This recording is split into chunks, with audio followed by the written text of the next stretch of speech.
Strangers, Cornbread Hemp gummies are back. Last night, I had one watered-down margarita at 9 p.m., and here it is 2 p.m. the next day, and I swear I'm hungover. I'm done with alcohol. Plus, they're finding out more and more how harmful the long-term effects of alcohol are. From now on, when I need to unwind, I'm sticking with organic hemp gummies from Cornbread.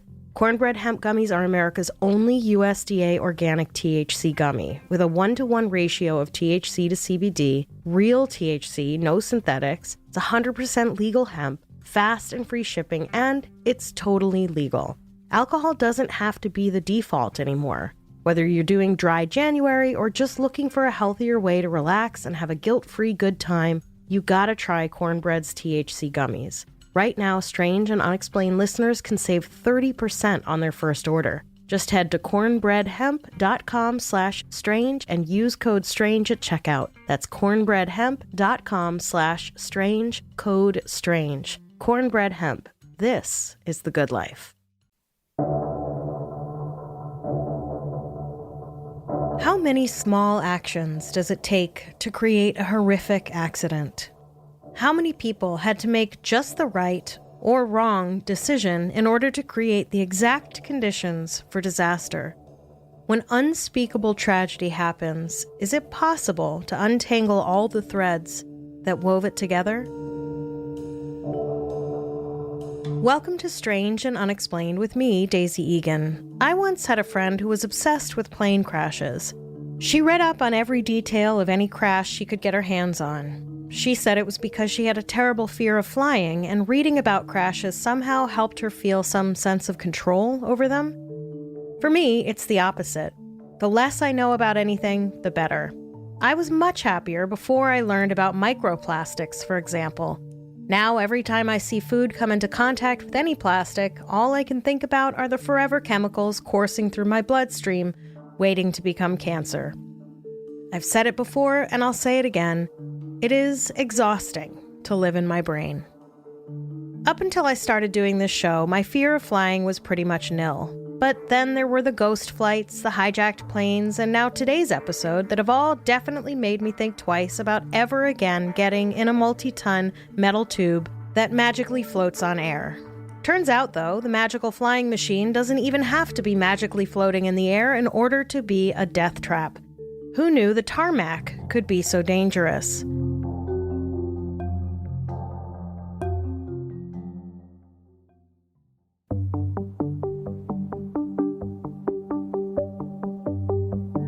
Just after noon on March 27, 1977, an employee with the Gran Canaria Airport in Tenerife, Spain, answered the phone and heard a member of the separatist group Canary Islands Independence Movement say there were bombs planted in the airport. The airport was evacuated and all flights scheduled to land were diverted. And then, a little after 1 p.m., a bomb exploded outside a florist shop in one of the terminals, injuring 8 people. But as far as airport officials understood, that was just one of multiple bombs planted around the airport. So the threat was not over. I will say this, considering the airport had been evacuated and the bomb was left in an unattended suitcase, I'm not sure why it wasn't found before it went off. Or maybe it was and they just hadn't had time to deactivate it or whatever. I don't know. And it doesn't matter. Everyone traveling through the largest airport on the Canary Islands that day was still in for a long wait as officials searched for the remaining bombs. The planes circling above were diverted to Los Rodeos, the nearest regional airport located on a separate island just about 50 air miles away at Santa Cruz de Tenerife. Pan Am Flight 1736, piloted by an experienced Victor Grubbs, was in fact a flight chartered by Royal Cruise Lines and full of those booked on a Mediterranean cruise. The passengers, worried that the ship would sail without them, could do little as their plane now headed to Los Rodeos.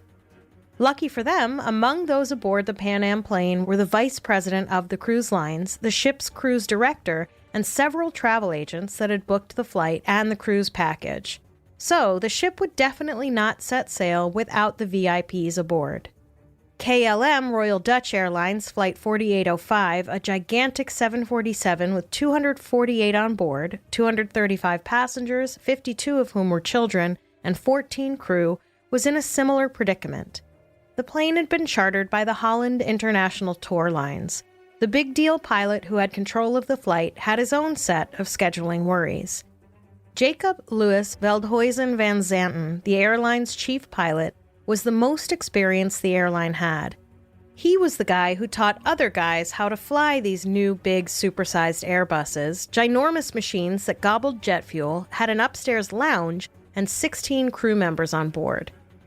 The 50-year-old pilot was so revered that his face was on many of the airline's advertising posters. He was, in fact, the director of KLM's flight safety. Van Zanten was sure he could get these people to Gran Canaria, where their own ship was waiting. He was sure he had a handle on the timing he needed to do that. He was pretty sure about most things. He was that kind of guy. You had to be if you were the pilot of an aircraft this size. You had to be decisive. You had to let your training do the work. But no matter how sure Van Zanten was, there was one thing over which he had little control. Dutch air crews could only work a certain number of hours before their boss would face severe penalties. Now, you know me, stranger, I'm all for workplace regulations. 20-hour work week? Bring it on. But the boss, when it came to airplane crews, was the pilot.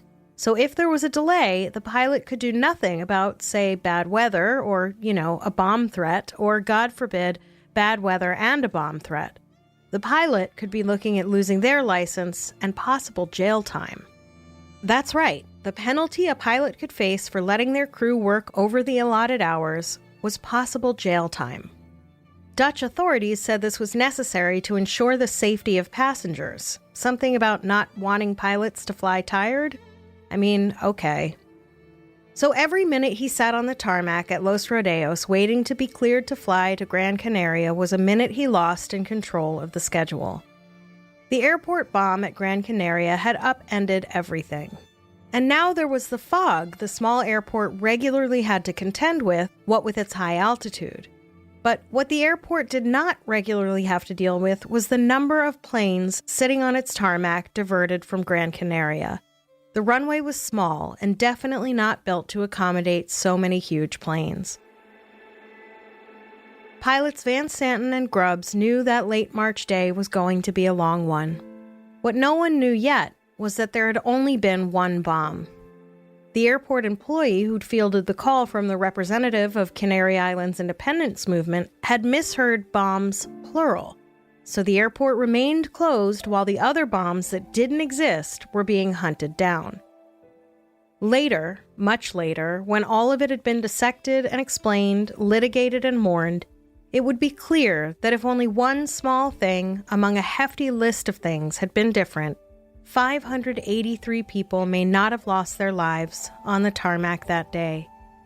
Instead, the tragedy would soon be known as the deadliest aviation disaster ever.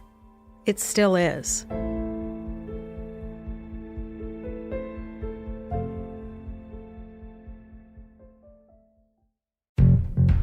Strangers, we have a new sponsor. My kid's favorite meal is linguine with clams, and the other night I made my best batch yet, and I'm pretty sure it's because I switched to Graza olive oil. I'm telling you, strangers, this olive oil is next level. That's because Graza is always fresh, never blended, and made from one kind of olive from one place. The Picul olive from Jaén, Spain, where over half the world's olive oil is produced. With my code STRANGE, you'll get 10% off your first order of any olive oil on their site, but I personally recommend the Graza Starter Kit. You'll receive 2 squeezy bottles of olive oil, sizzle for cooking and drizzle for finishing with an extra kick of flavor, plus they'll include 2 refill cans. If you run out of olive oil, there's no need to buy a new bottle. Graza makes it easy to be eco-friendly with their refill cans that are perfectly portioned for your sizzle and drizzle squeeze bottles. The drizzle oil is delicious on salads, fresh breads, and to finish off fresh pastas. That's Graza. So head to graza.co and use STRANGE to get 10% off your Graza starter kit and get cooking your next chef-quality meal.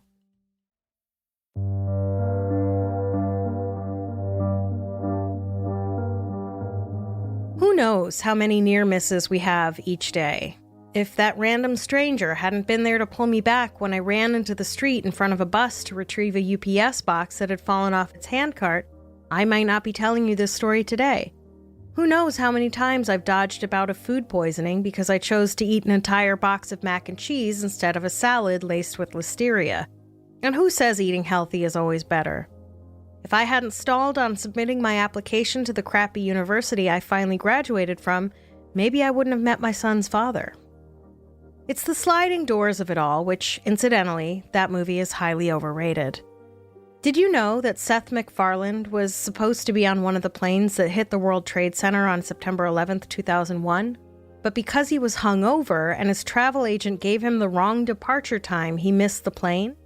Perhaps a few less drinks and a competent travel agent would mean we'd all be without American Dad and the Family Guy.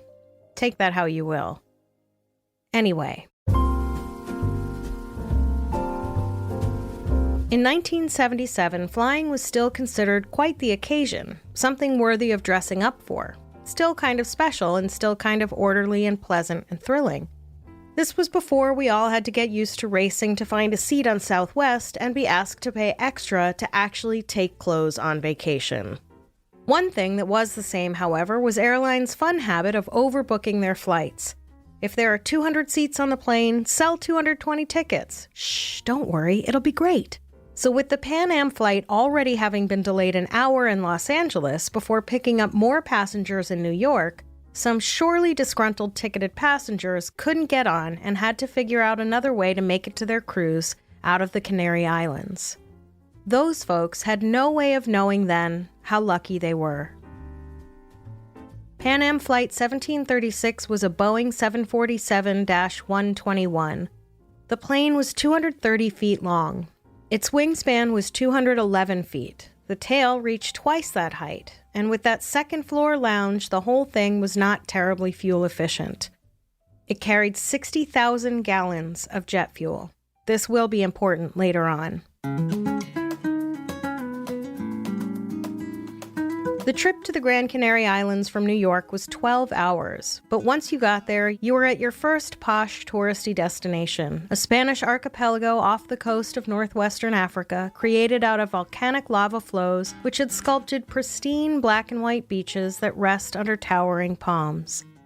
But in the 1970s, there was trouble in paradise. A certain rebel contingent was trying hard to gain the island's independence from Spain and join a loosely based organization of African countries. They rallied that this kind of colonialism was very last century, and the islands wanted better. They lobbied for a publicly owned water supply and more attention to the residents there who were chronically unemployed. Of course, they did more than lobby. Trying to get the attention of the colonial powers that were, they chose that day to send a message by way of a bomb in an unattended suitcase. After the airport employee received the misheard bomb threat, all inbound flights were instructed to circle the airport, with passengers being told little about what was going on in the airport just below. Circling as well, a few thousand feet below the Pan Am flight, was the KLM flight, also awaiting further instructions. After a small delay, both were told to proceed to Los Rodeos Airport in Tenerife and wait for further word.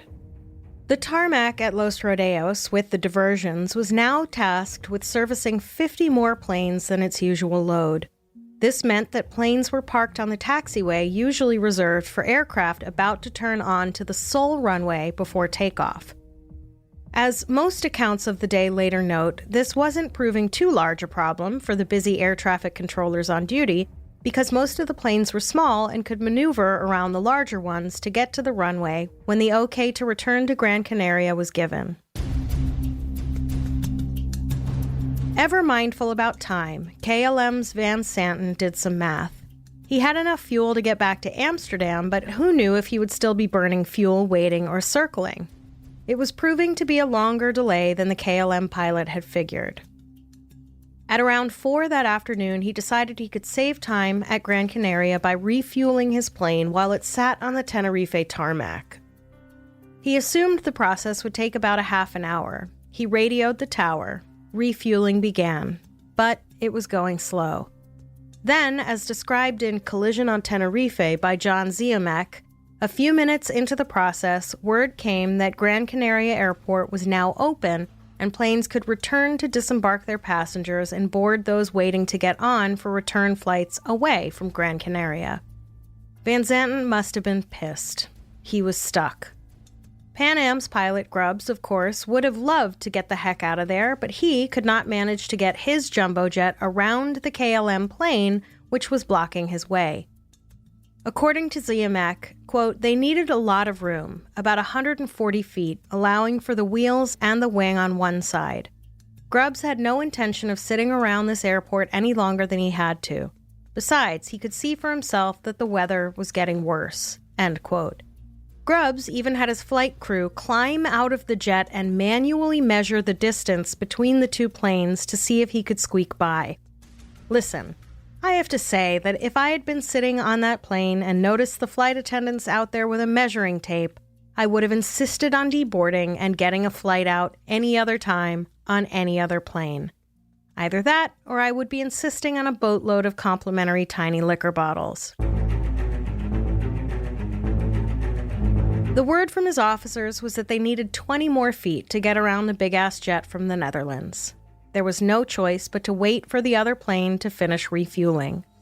By now, the two airplanes and the traffic controllers were on the same radio frequency, so they could hear what the other one was doing and the instructions being given to each, which should have helped to avoid any confusion. It would, instead, multiply it.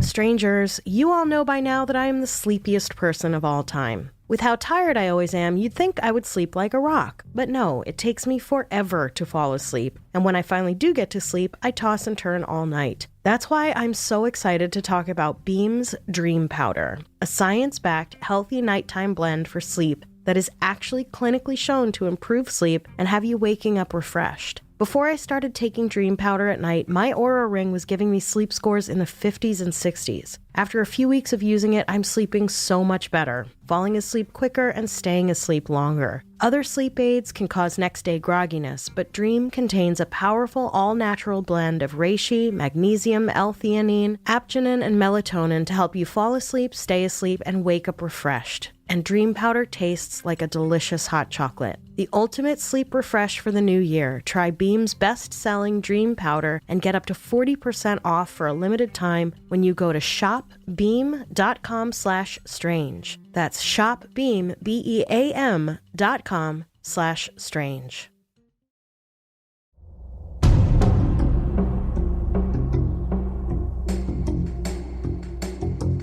Because of all that fog, the controllers at Los Rodeos could not see what was happening on the taxiways or on the runway where they were directing traffic.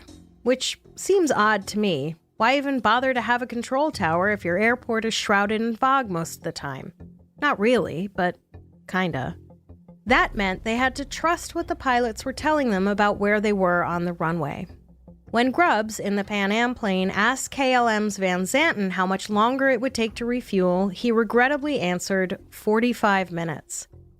Van Zanten did the math.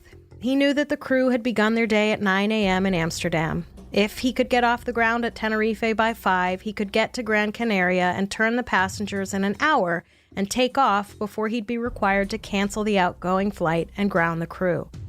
He'd already called the higher-ups in Amsterdam to let them know what was happening and to assure them he knew the rules about flight crew hours, but honestly, what the hell could he do at that point? By 4:45, both pilots had impressed upon the air traffic controller their desire to get going. There were still a lot of planes on the taxiway, so they were both told to taxi along the runway to get into position for takeoff. KLM was first to move, followed by the Pan Am jet. The flight ahead was scheduled to take no more than 25 minutes, wheels up to wheels down. The KLM flight was cleared to basically backtrack down the runway, then do a 180 to position the plane at the end of the runway with the full extent of the runway in front of them and wait for further instructions.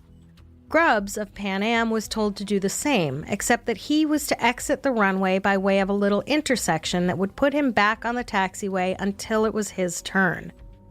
The Pan Am's first officer, Richard Bragg, unfamiliar with the airport runway at Tenerife, checked a schematic of the whole setup and made a mental note about where to have his pilot turn out. According to the officers of the Pan Am plane, Pan Am was told to roll down the runway and to turn right at the third intersection. They were told to report to both the controllers and to KLM when they had left the runway. At 5:05 and 44 seconds, one of the KLM crew reported they were at the end of the runway and made the turn and were ready for takeoff. The KLM crew repeated the instructions, adding, "We are now at takeoff." The controller then issued directions to the KLM crew about what they were supposed to do post-takeoff, specifically the proper heading and airspeed needed to turn their plane to return to Gran Canaria.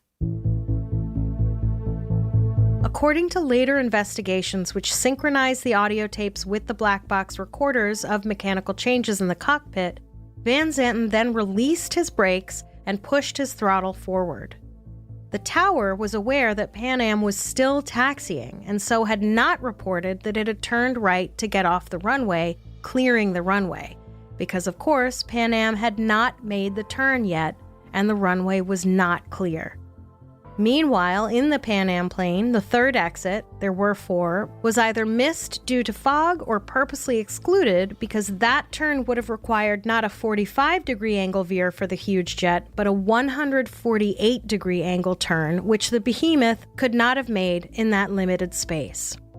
The tower, not understanding that the KLM plane was gaining speed, now told KLM, "Okay, stand by for takeoff, I will call you." At the exact same time, the Pan Am crew clicked on its transmitter to say, "No, we're still taxiing down the runway," and identified itself with its call sign, Clipper 1736. Because of the crosstalk on the radio, the audio on both ends emitted a loud shrieking that lasted 3.74 seconds. All the KLM crew appeared to hear was "okay." The traffic controller, having missed the "no, we're still on the runway," said, "Papa Alpha 1736, report runway clear." However, a later report revealed that Papa Alpha 1736 had never before, nor would ever again be used as a call sign for the Pan Am flight. The correct call sign was Clipper 1736. Which, understandably, may have added to the already mounting miscommunication happening. Why the tower chose to use their own special, unique fun-time nickname for the plane instead of the correct one, I don't know. At any rate, the first officer of the Pan Am crew responded, "Okay, we'll report when clear." The KLM's flight engineer heard that and asked those in the cockpit, "Is he not clear then?" Captain Van Zanten gave a hearty, "Oh yeah," something only the cockpit could hear. Later, investigators listened intently to the "yeah." It was uttered 1/7/10 of 1 second before the controller had finished his instructions. That would, probably rightly, mark Van Zanten as impatient. Dangerously so. Now the die was cast. The lights on the KLM were becoming marginally visible to the Pan Am crew only a second later as the KLM jumbo jet was approaching them at 200 miles per hour. The KLM crew then saw the Pan Am jet on the runway as well, and Van Zanten began to violently try to lift his jet up and over it. In doing so, he dragged the plane's tail into the runway for about 65 feet. The Pan Am crew had simultaneously applied full power and had tried to make a hard right to get out of the way and onto the grass nearby. The KLM did not rise far enough, though, and so, instead of clearing the Pan Am plane, it scraped the top off the Pan Am plane, shearing the whole top lounge area off. First Officer Bragg would later report to the Canadian documentary Mayday, the Tenerife airport disaster, that it was like a knife or can opener had just peeled off the metal on top of the plane. Inside the Pan Am jet, the crew reported later that they all instinctively had ducked. Bragg said that was when he knew it was time to leave, with all cockpit crew exiting the aircraft through a hole the collision had made on the side.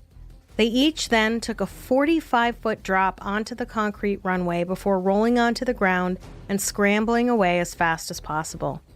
They took no notice then of broken limbs or cuts or burns. They just hastened to clear themselves of the spreading debris. I can't help but wonder if they tried to save any of the passengers. It doesn't sound like they did.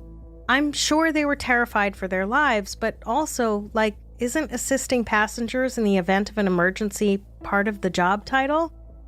At exactly 5:06, 49 and 3/100ths of a second, two of the world's most monstrous airplanes collided, with 644 people aboard. Van Zanten's last words were, "Oh God, Verdome," or as translated into English, "Oh goddamn." After the KLM jet struggled to become airborne and sheared off the top of the Pan Am plane, as reported in tailstrike.com, which provides a complete cockpit voice recorder transcript of the incident, quote, "The KLM aircraft flew on and crashed out of control 150 meters further on, sliding another 300 meters, bursting into flame," end quote. By now, the flames were burning 200 feet high. The KLM had just taken on a full load of jet fuel, which was now feeding the conflagration. No one from the KLM flight would survive. As for the Pan Am flight, of the 248 on the plane, 61 managed to get themselves out of the plane, albeit with injuries that ranged from minor to life-threatening. The chaos aboard the plane, painstakingly documented in ZMX Collision on Tenerife, was and is heartbreaking. Mostly because he shows how some people died because the shock of it had rendered them unable to help themselves. Their minds were just unable to adjust fast enough to put together a coherent plan of escape. These folks were mostly in the middle and forward parts of the plane. The people in the rear of the Pan Am plane had little chance. It was complete destruction from row 40 back. Meanwhile, the air traffic control tower had no idea that any of this was going on down on their runway. The only indication the tower had that something catastrophic had occurred was when they saw a flash and an intense light coming from somewhere on the runway. The fog had obscured it all from view.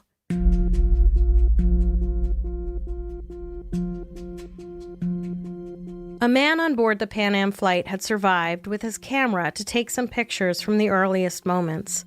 They would be used heavily in the long road ahead to untangle what happened. The next morning, air crash investigation crews from Spain, the Netherlands, and the United States were on site.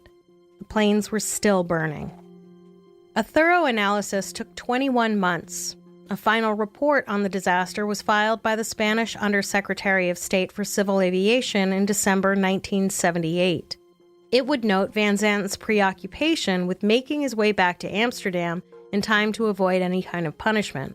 It also noted that this flight was the first he had made in 3 months, having been occupied as a flight instructor to the KLM pilots new to the 747, which he had not actually flown.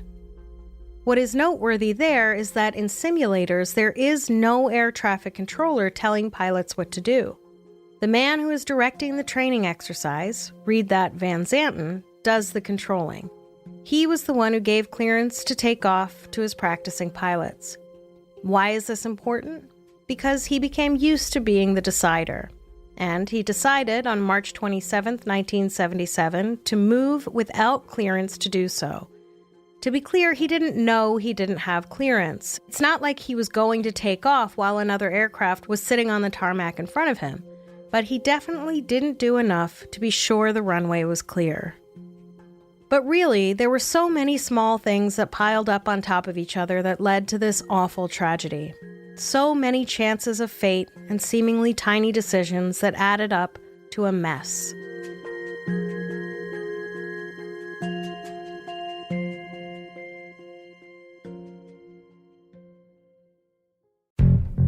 Strangers, Rocket Money is back. The start of a new year is the perfect time to get organized, set goals, and prioritize what matters most. For me, a top priority is my financial wellness, which feels more important than ever.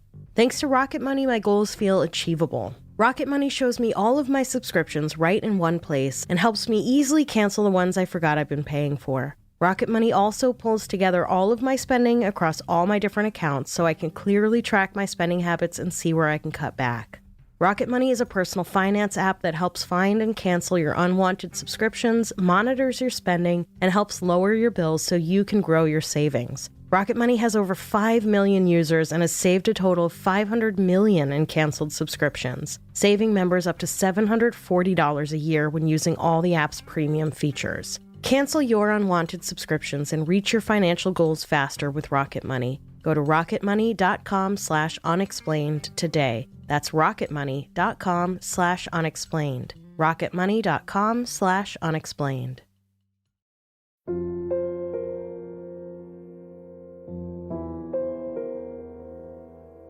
It's usually impossible to parse out when and where exactly a defining moment in any event occurred. With the crash at Tenerife Airport on March 27th of 1977, there are so many identifiable forks in the road.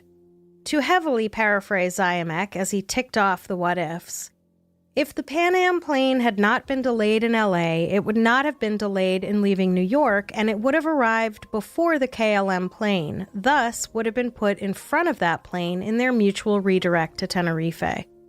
If the separatist group had chosen another locale at another time or on another day for their bomb stunt, neither of the planes involved would have had to be diverted to Tenerife.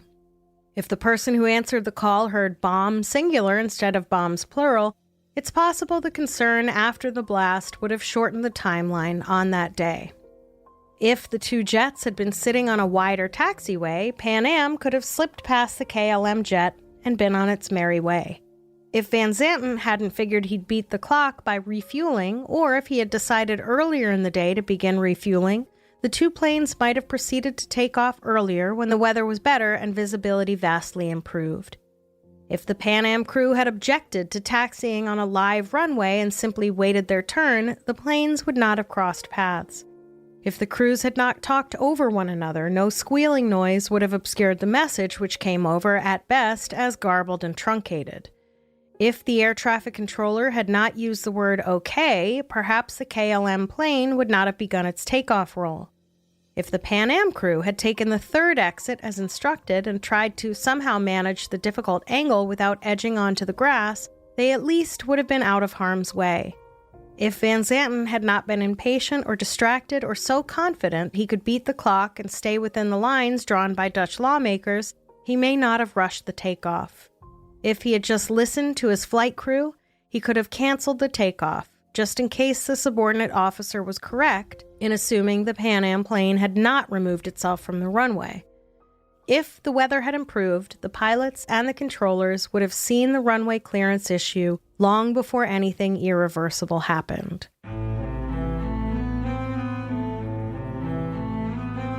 The remains of those who died were identified by dental comparisons, medical x-rays, and personal effects. The remains of the 212 identified as Americans were returned to the United States for burial. A memorial to the 583 victims were erected 30 years after the disaster. Designed by a Dutch artist, it is located on the outskirts of the city of San Cristobal de la Laguna, on the island of Tenerife. It has a view, sometimes obscured by fog, of the Los Rodeos airport. I hate the cliche, they didn't die in vain, because, they died. The almost 600 who perished never set out to teach the airline industry any lessons, and I'm sure they would have skipped that whole death thing if given a choice. Nevertheless, the world of international air travel changed radically after that, especially as concerns pilot training, strict cockpit procedures, ground communication, and tightened use of runways for anything that isn't, taking off or landing. For starters, the pilot is no longer to be considered some kind of deity up there. If someone in the cockpit with only a few hours in the air spots something amiss, they can question it out loud and not be reprimanded for insubordination. This is formalized as CRM in the biz, or Crew Resource Management. It is the order of the day now in pilot education around the world. For another, language between the tower and the flight crew has been standardized. If crew members want to acknowledge instructions from the tower, they are not to say okay or roger. They are to repeat back what they heard. Further, the word takeoff cannot be used any time during air traffic control instructions unless it is meant You can fucking take off now. Otherwise, if you are holding at the end of the runway and you think you are next and you hear ready to depart, you have to sit tight until the T word is uttered. There's more. After the calamity, the Dutch altered their overly rigid work law regarding flight crew limitations to be less punitive, more flexible, and cognizant of common sense decisions made on the fly. And the world ditched, or tried to, a ridiculous air travel staple. Before and into the 1970s, those who worked the aisles were known as stewardesses, stewards, hostesses, or hosts, and they were almost always women, and they were considered nothing more than sexy waitresses. Sure, early on in the 1960s, they had to be registered nurses. That job requirement was relaxed, but they still had to be unmarried and had to weigh in regularly to make sure they weren't getting too plump for the sexy designation. They also appeared in ads that boldly encouraged customers to fly me. I'm Marisa. I've got nonstop flights to Miami every day. Fly me. The union had tried to alter this sexist bullshit, but were not getting very far. Post-Tenerife, they got heard. That is, flight attendants were seen as the resource they were and got respect for their ability to serve as overseers of the safety of those on the plane and not just waitresses in the sky. Forever after, they would teach safety and they would enforce it. Last but not least, academia got seriously interested in why some people survive in calamitous circumstances and some do not. More than 100 Pan Am passengers are thought to have survived the initial impact, though only half of them had the wherewithal to get out of the plane before it was consumed by fire. That means at least 50 people didn't have to perish. Some deaths can be chalked up to overwhelming shock, or maybe they'd been struck on the head or were bleeding, and those who lived to talk about it later simply didn't have time to inquire. But survivors told of passengers who would not budge, even when encouraged with offers of help. So, who lived and who didn't? I was kind of astonished to find out it was the ones who actually paid attention when the safety instructions were given and who had pinpointed their exits when they first took their seats. Astonished, of course, because most of us take those safety instructions for granted. I guess we really should be paying attention instead of trying to get in that last selfie with #PlaneLife. The other bunch who lived, like the flight crew of the Pan Am plane in this case, were those who were trained to remain calm and think clearly in a flight emergency. So researchers weren't surprised to find that those who had military training were likely to do well in these situations as well. So too, those who had EMT or police training. You know, people whose first instinct is not to be overwhelmed by their circumstances.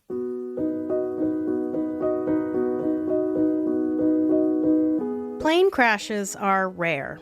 According to USA Facts, a nonprofit civic group dedicated to making government data easy to understand, in 2022, 39 commercial aviation accidents occurred worldwide. In those, 158 people died. This means there was one accident every 830,000 flights. Or, if this makes more sense to you, CNN tells me that the fatality rate for air travel was 0.0003 deaths per 100 million miles traveled. It's also true that plane crashes on runways are fairly non-existent because there is ground radar almost everywhere now. Los Rodeos Airport did not have one in 1977. It got one just after the crash. Now, depending on where you get your data and what crashes they include, pilot error is the cause of between 50 and 80% of crashes. The follow-up investigations placed a significant amount of blame on Van Zanten, who did not survive the crash. KLM did not have a single large payout to survivors of their family, but incurred a lot of legal costs and compensation claim settlements. They took a reputational hit, but remain the airline which is the flag carrier of the Netherlands. In 2023, it made 30 billion euros in revenue. Pan American Airlines ceased operations in late 1991, selling off its routes to cover operating expenses. No one blamed that on the Tenerife crash. It was just bad business. A vestige of the airline will take to the skies in June 2025 with a 50-passenger, 12-day Pan Am experience around the world. Cost $65,000 per person. Anyway, last but not least, I wanted to tell you that I have 2 friends who are airline pilots, and while they don't talk much about their work, I remember 2 important things they said while we chatted over drinks. No airplane has ever fallen out of the sky because of turbulence. And sit as close to an exit row as you can. The first was comforting. The second, not so much.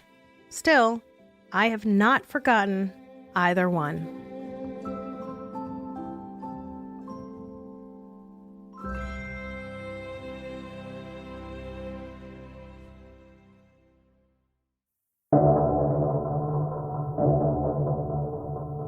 Next time on Strange and Unexplained. When young Aubrey Wyatt tragically chose to end her life rather than continue to endure the bullying she was experiencing both in school and from her school bullies online, the bullying didn't stop.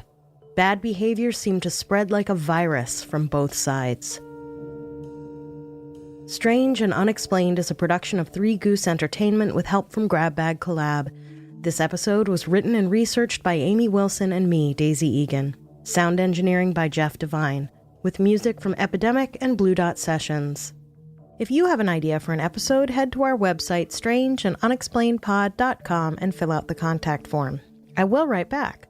For more amazing content, join us at patreon.com/grabbagcollab, where for just $5 a month you get all the Grab Bag exclusive shows, and for $8 you get those, plus Amber Hunt's Crimes of the Centuries and Strange and Unexplained early and ad-free.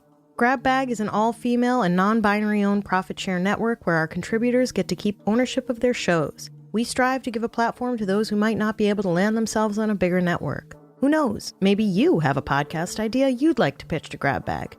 We've got live recordings, watch parties, book clubs, and more. Why there's so much going on over at Grab Bag, you'll wonder if we missed the memo on how capitalism works. Join me on Instagram at SNUPod, Daisy Egan, and Grab Bag Collab, or head to the Facebook page to join in the conversation. If you like the show, please visit a sponsor with our unique code, give us a quick review and 5 stars, subscribe and download, and tell a friend. Stay strange.